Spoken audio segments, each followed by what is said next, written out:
बिस्मिल्लाहिर्रहमानिर्रहीम अस्सलाम वालेकुम। मैं हूं करामत मुगल और मेरे साथ हैं बशार राजा साहब, सीनियर जर्नलिस्ट हैं, सुप्रीम कोर्ट कवर करते हैं। बशार राजा साहब, मामला शुरू हुआ था 8 फरवरी को। 9 फरवरी को जीत का ऐलान किया गया। पूरे का पूरा मैंडेट उठा के किसी और की झोली में डाल दिया गया। फार्म 45 गायब हो गए। जिनके पास फार्म 45 थे वो असम्बलियों से गायब हो गए। फार्म 47 वाले जीत कर असम्बली में पहुंचे तो फार्म 45 वाले अदालतों में पहुंचे। इलेक्शन ट्रिब्यूनल बने, वहां जाकर केस डिस्कस होना शुरू हुए। जब इस्लामाबाद के 3 हलकों का जिसे कहते हैं ना नंगापन, वो सामने आ गया, हकीकत सब ने देख ली। 3 भागे भागे फार्म 47 वाले अपने आका के पास पहुंचे, गए सीधा इलेक्शन कमीशन में, जनाब सिकंदर सुल्तान राजा साहब हमें बचा लीजिए। और सिकंदर सुल्तान राजा साहब ने एक समात की रात को फैसला सुनाया कि लो बच्चों और हमारे लायक को खिदमत। कितना कंडक्ट की खिलाफ वर्जी है ये, क्योंकि पीटीआई ने फैसला किया है कि शुएब शाहीन साहब के मुताबिक अब वो सुप्रीम जुडिशल काउंसिल में सिकंदर सुल्तान राजा साहब के खिलाफ एक केस लेकर आ रहे हैं। और उसके अलावा जनाब पीटीआई जो है इस फैसले को भी चैलेंज करने जा रही है। जी बिस्मिल्लाहिर्रहमानिर्रहीम। बहुत शुक्रिया मुगल साहब। एक जब आप इलेक्शन कमीशन की बात करें, इलेक्शन कमीशन ऑफ पाकिस्तान की और चीफ इलेक्शन कमिश्नर की और सिकंदर सुल्तान राजा की बात कर रहे हैं, तो मेरे जहन में हिंद के जो चीफ इलेक्शन कमिश्नर है ना, जिनका आपने कल बड़ा शानदार ट्वीट भी किया था, और वो मेरे जहन में आ गया कि दुनिया की सबसे बड़ी जमहूरियत जो है वो हिंदुस्तान है, वो दावा भी है उनका। और सबसे बड़ा जो इंतखाबात जो उसकी जो अमल होता है ना, इंतखाबी अमल, वो हिंदुस्तान में होता है। कम और बेश आप कह सकते हैं कि 1 अरब के करीब 3 वोटर जो है ना वो वहाँ वोट डालते बिल्कुल हैं। ऐसे ही है। और 3 मराल में वहाँ होती है। अब देखिए इस दफा 7 मराहल में 7 मराल में हुई है। लेकिन वहाँ पर जो चीफ इलेक्शन कमिश्नर है ना, वो किसी की प्रॉक्सी बना, ना वो इलेक्शन कमीशन के दफ्तर से 5 घंटे गायब रहा, और ना वो उसने किसी के कहने पर किसी सियासी जमात का इंतखाबी निशान छीना।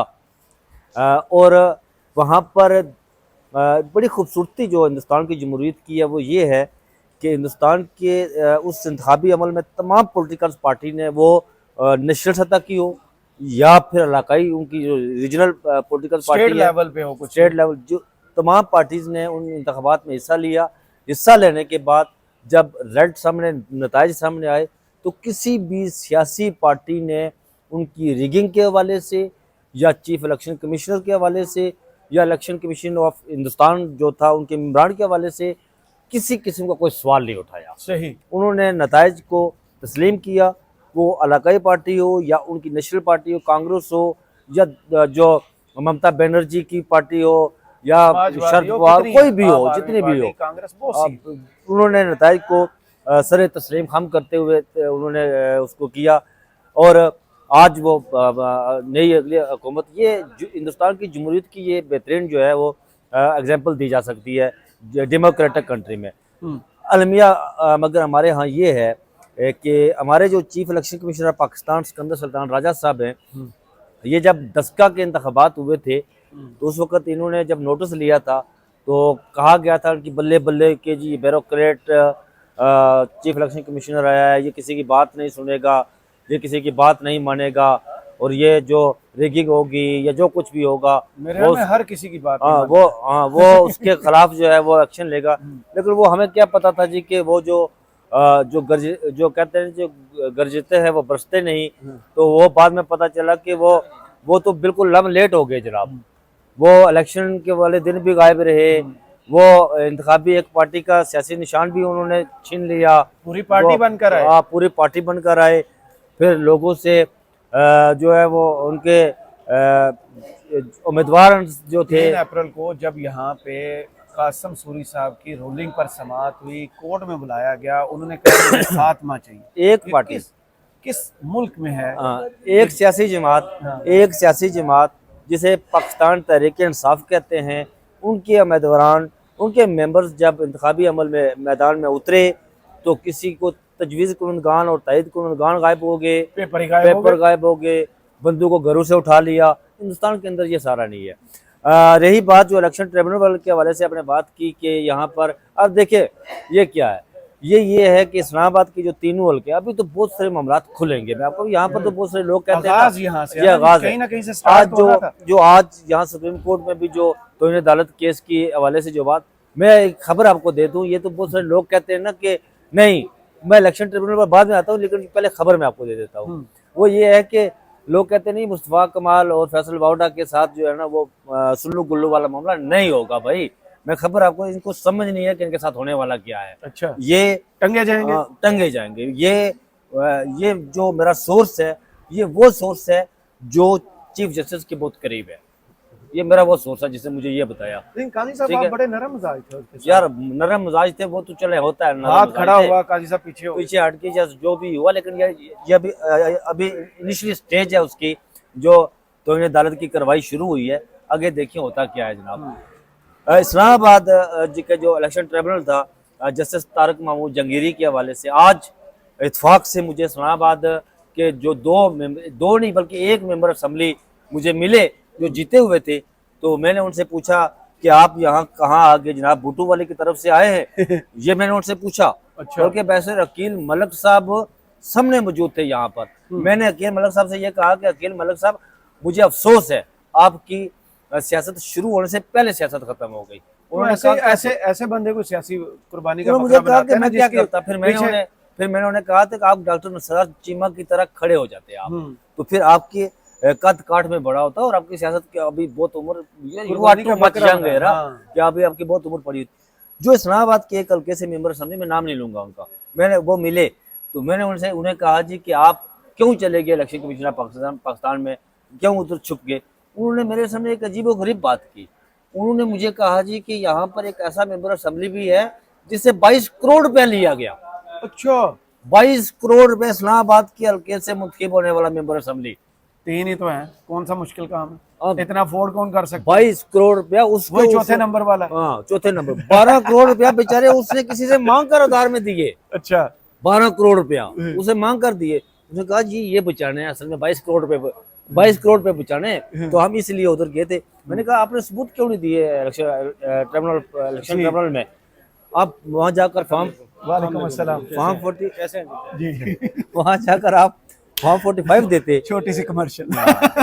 वहां जाकर आप फॉर्म 45 देते, लेकिन आपने वहां फॉर्म 45 देने के बजाय आपने दौड़ लगा दी उधर। उन्होंने मुझे जो बात बताई ना 22 करोड़ वाली, तो फिर मुझे समझ आई कि यार मौलाना फजलुर रहमान दौड़ लगा रहे 80 अरब की बात करते रहे, वो 100 अरब की बात कर रहे हैं। मुझे आज पता चला। यकीन करें मुगल साहब के महमूद अचकज़ई जो बात करते थे ना मौलाना फजलुर रहमान, यार जीतने वाला बंदा, इस्लामाबाद वाला बंदा, जीतने वाला जो नून लीग से जिसका ताल्लुक है, वो एक ऐसे मेंबर असेंबली इस्लामाबाद से ताल्लुक रखने वाले के बारे में कह रहा है कि उसे 22 करोड़ रुपया दिया। यार 22 करोड़ रुपया, सही, मतलब 22 करोड़ रुपया। तो अगर वो इलेक्शन ट्रिब्यूनल कहता है कि आप हार गए तो उसका तो लग गया। लेकिन इलेक्शन ट्रिब्यूनल ने तो बहुत अच्छे से सिलसिला शुरू किया। लेकिन चोरी पकड़ी गई, फोर्जरी पकड़ी गई, उसके बाद ही तो तीनों को एकदम से ख्याल आया कि हमें इलेक्शन कमीशन में जाना चाहिए। मुगल साहब आज जो हुआ ना, वो ये कि पाकिस्तान तहरीक इंसाफ ने एक अच्छी मूव की है। वो बहुत लेट नहीं कर दी? नहीं लेट नहीं की है। जो सदाती ऑर्डिनेंस उनकी मेरे ख्याल में आई थिंक सो उनकी पिटीशन कल लग जाएगी इस्लामाबाद हाई कोर्ट में। कल थर्सडे है ना जी, कल जमेरात ही है। जमरात है, कल या परसों उनकी लग जाएगी। और उस पर जो है वो मेरे ख्याल में वो उसको जो सदाती ऑर्डिनेंस आया था उनके बकौल जिन्होंने पिटीशन दायर की है, उन्होंने कुछ जजेस के नाम लिए, वो उनके सामने लगती है ना। सही, वो उन्होंने कहा कि हमने दरख्वास्त दायर की कि इसको लाजिज बेंच के सामने लगाया जाए। अच्छा, लाजिज बेंच के 3 मेंबर बेंच बन गया 3 जस्टिस साहिबान पे, तो फिर वो जो सदाकती ऑर्डिनेंस हुआ था वो मतुल हो जाएगा। और यही इलेक्शन कमीशन ने रिटायर्ड जजेस को इलेक्शन ट्रिब्यूनल का जज लगाएंगे? नहीं, रिटायर्ड जजेस को यार किसको लगाएंगे? जस्टिस किसको लगाएंगे? किसी की तारक मसूद को लगाएंगे? तो ये ऑर्डिनेंस लेके आया ना। हाँ, यही इसको उन्होंने चैलेंज किया ना आज इस्लामाबाद हाई कोर्ट में। और उन्होंने कहा जी कि मुझे जिस तरह उन्होंने नाम लिया, मुझे यकीन है कि ये सदाती ऑर्डिनेंस जो है इस्लामाबाद हाई कोर्ट उसे मतल कर देगी।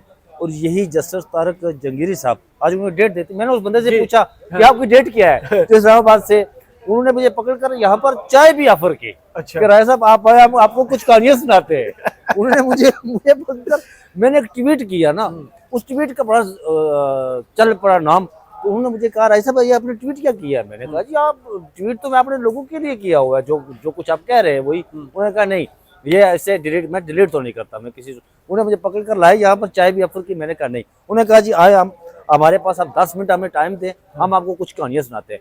फिर उन्होंने वो कहानियाँ सुनाई कि राजा साहब वो कहते हैं कि नसने नहीं, बसने नहीं, रुसने नहीं। हम तो बेचारे बिल्कुल जनाब, ये उस बंदे का अल्फाज है यार, अच्छा, जो मेंबर असेंबली इस्लामाबाद से इलेक्टेड है फॉर्म 47 का, ये उसके अल्फाज है। बार बार मैं नाम दे दूंगा। हाँ, उसके अल्फाज है, नसनी नहीं, रुसनी नहीं और बसनी बसनी नहीं। भी नहीं। हम तो बिल्कुल बेअख्तियार है, हमारे पास कुछ भी नहीं है। अच्छा। तो मैंने कहा कि आपका, उन्होंने कहा जी क्या होगा, हमने दरख्वास्त दी हुई है, देखते हैं क्या होता है, लेकिन वो चैलेंज हो गई है। और मुझे जो, अच्छा उस बंदे की जिसकी बात कर रहा हूँ, उसे इस्लामाबाद हाई कोर्ट ने अगली 11 या 12 जून तारीख दी हुई है जनाब उस बंदे को कि जरा तू आ जा, लाइन हाजिर हो। अब होगा क्या, इलेक्शन ट्रिब्यूनल की बात चलेगी, हाई कोर्ट की अथॉरिटी चलेगी, हाई कोर्ट के था इलेक्शन एक्ट 2017 की शिक जो है 151 नहीं, वो हाई नाफिज कोर्ट, अल-अमल। हाई कोर्ट की बात चलेगी, तो फिर इनकी इस्लामाबाद हाई छुट्टी कोर्ट होगी? की। हाँ बिल्कुल इनकी छुट्टी होगी। और वो जो ये जो बात हो रही है ना कि इलेक्शन अर्ली होने वाले हैं 4-6 माह में, ये बिल्कुल दुरुस्त बात हो रही नवंबर है, की बात सच ये है। बात दुरुस्त हो रही है। उसके उसका उसका रीजन है, उसका कारण है। कारण ये है कि जो इस्लामाबाद का जो मेंबर असेंबली था, उसने मुझे कहा कि इलेक्शन होने वाले हैं। नवंबर की बात चल हाँ। रही है, ये तो सारे डिस्कस हो रही है, नवंबर की बात चल रही है, लेकिन वो दो सीए फैसला करके बैठे हैं कि इमरान खान का असर जायल हो जाएगा। ओ भाई, उसका असर अब अगली नस्लों में चला उसे जाएगा। ज्यादा देर ये अंदर नहीं रख सकते, ये उन्हें भी पता है, ये सबको पता है, ये नून लीग वालों को भी पता है। नून लीग वालों को इसलिए पता है कि उन्हें ये जानते हैं वो कि यार जिस तरह वो बैठ के आज रो रहे थे ना, जो इस्लामाबाद के मेंबरान असेंबली थे, उनमें से 2 मुझे मिले, एक नहीं मिला, जो मुझे पकड़ कर लेकर आए थे, वो रो रहे थे कि यार हम क्या करें, हम तो बिल्कुल बेअख्तियार है, हमारे पास कुछ भी नहीं है। हमें तो जो आप अकामात सच का मिलते हैं सामना ना, करें, अगर आपको मैंने लोगों ने उन्हें ये mandate कहा, नहीं दिया, मैंने उन्हें कहा, तो आप लोगों के साथ कनेक्ट करें ताकि मैंने लोग आपको वोट दें। मैंने उन्हें ये कहा जी कि आप डॉक्टर निसार चीमा की तरह बहादुरी दिखाए ना। हाँ। हम कहते हैं नहीं लेते, आप खुरम दस्तगीर बने, खुरम दस्तगीर बने, और आप ये ख्वाजा ख्वाजा साद साद रफीक बने। बने। हाँ। और ये मैंने कहा कि आप इस्लामाबाद हाई कोर्ट में अपने फॉर्म आपके जो ओरिजिनल जेन्युइन आपके पास है फॉर्म 45 वो दे, इस्लामाबाद हाई अपने इलेक्शन ट्रिब्यूनल फैसला करता है, आप उसे तस्लीम करें खुले दिल से। आपका कद, आपका काट सियासी तौर पर बढ़ेगा और आप हमेशा के लिए सियासत करेंगे। अगर ये हुआ तो आप सियासत नहीं करेंगे। लेकिन यहाँ पर एक बात मैं आपको बता दूं कि इन 2 मेंबरान असेंबली ने इस्लामाबाद से मुंतखब होने वाले तीसरे मेंबरान असेंबली की जो क्लास ली है ना, जो बाद में जिसने ज्वाइन किया नून लीग को। नहीं वो नहीं और था, अच्छा। जो क्लास ली है ना उसकी, मैंने कहा यार ये क्या चल रहा है सारा कुछ। उन्होंने कहा जी कि मुझे कहा कि राय साहब आपको पता नहीं है कि ये हमारे साथ हुआ क्या है। अच्छा, हाँ, उन्होंने ये बातें की हैं। बहरहाल ये है कि इस्लामाबाद हाई कोर्ट में जो चैलेंज हुआ है, उन्होंने कहा चलते पंगुडेशन निभा देते हैं, उनसे चक्कर ही है हमने। चक्कर ही हमने। और सही। जो इस्लामाबाद हाई कोर्ट में चैलेंज हुआ है, वो अली बुखारी साहब ने चैलेंज किया है, आज चैलेंज किया है जो, और वो समात के लिए मुझे लग रहा है कल या परसों वो मुकर्रर हो जाएगा। जिस तरह इस्लामाबाद हाई कोर्ट तेजी से केसेस की समात कर रही है, वो मंतकी अंजाम तक मामले को पहुंचाना और चाहते अगर हैं।